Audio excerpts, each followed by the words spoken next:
This lesson focuses on threats to study validity. In this lesson, we will introduce the definition of study validity, discuss the 4 types of study validity, and examine how best to balance the different threats to study validity. This continues our exploration of the different parts of a research paper in quantitative research. Specifically, we're looking at the limitations of the study section that's typically found at the end of the discussion section in quantitative research papers.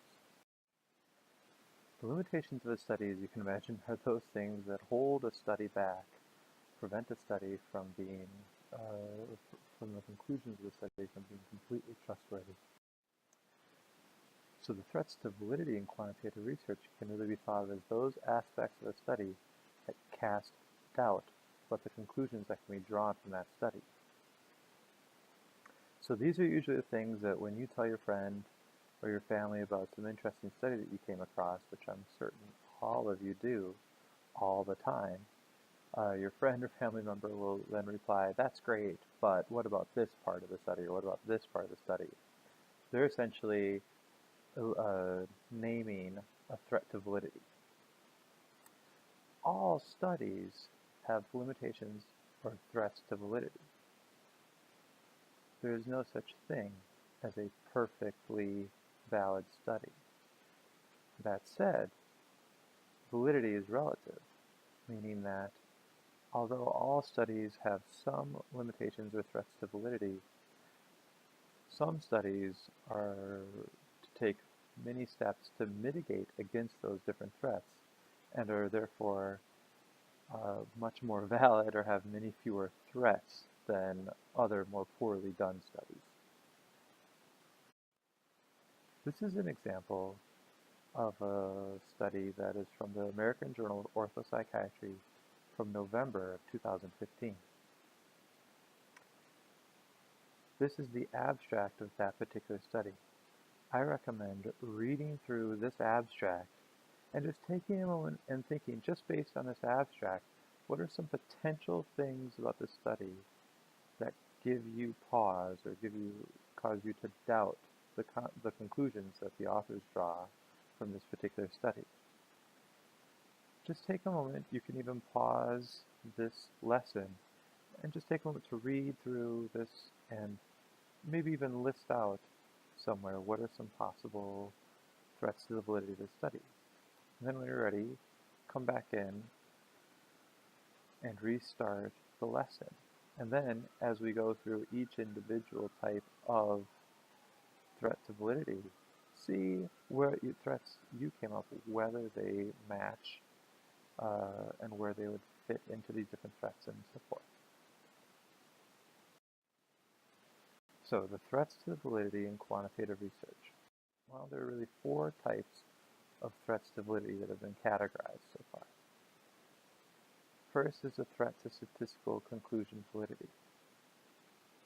Statistical conclusion validity is really asking the question, is there an actual relationship between these variables? Or is it just some sort of artifact of statistics? Or, if there is no relationship between the variables, is that being masked by the statistics? Is there actual relationship, even though the statistics are saying there isn't one?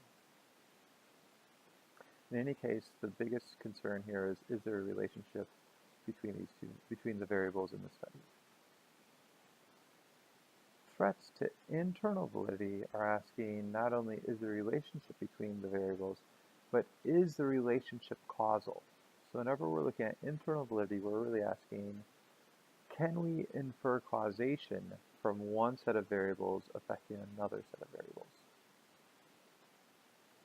There are also threats to construct validity of putative cause and effect. These essentially are asking, do the results generalize to the constructs as they should?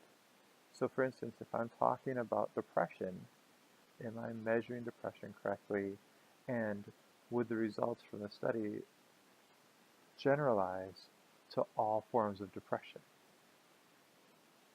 Finally, we have threats to external validity. This is asking whether the results generalize to the population as a whole.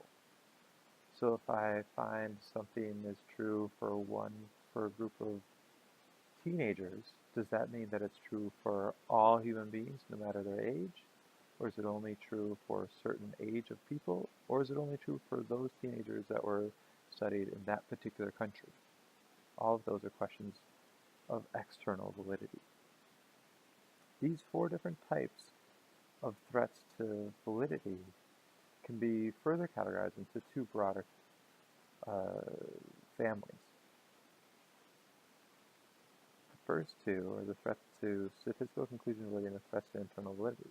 As you can see, these are asking, is there a relationship between those variables, and is that relationship causal? In essence, they're looking at relationships between variables.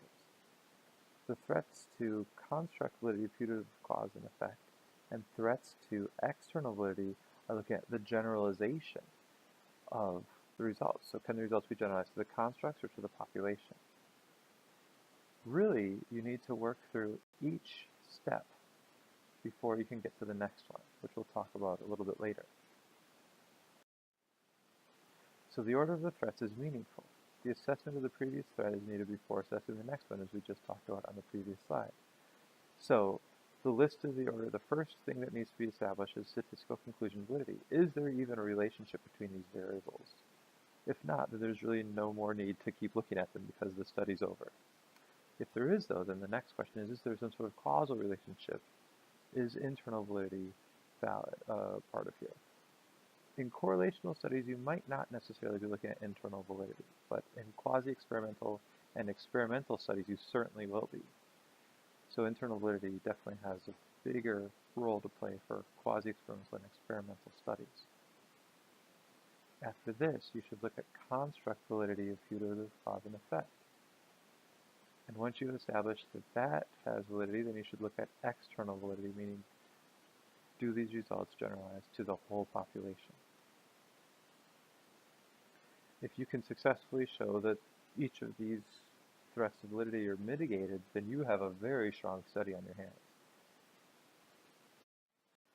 However, most often you have to balance the different threats to validity.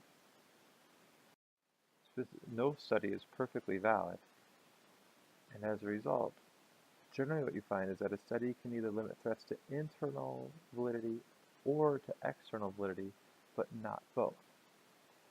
So, what you might find is a study that has high internal validity and low external validity. Typically you find this when a study has extraordinarily good control of its environment.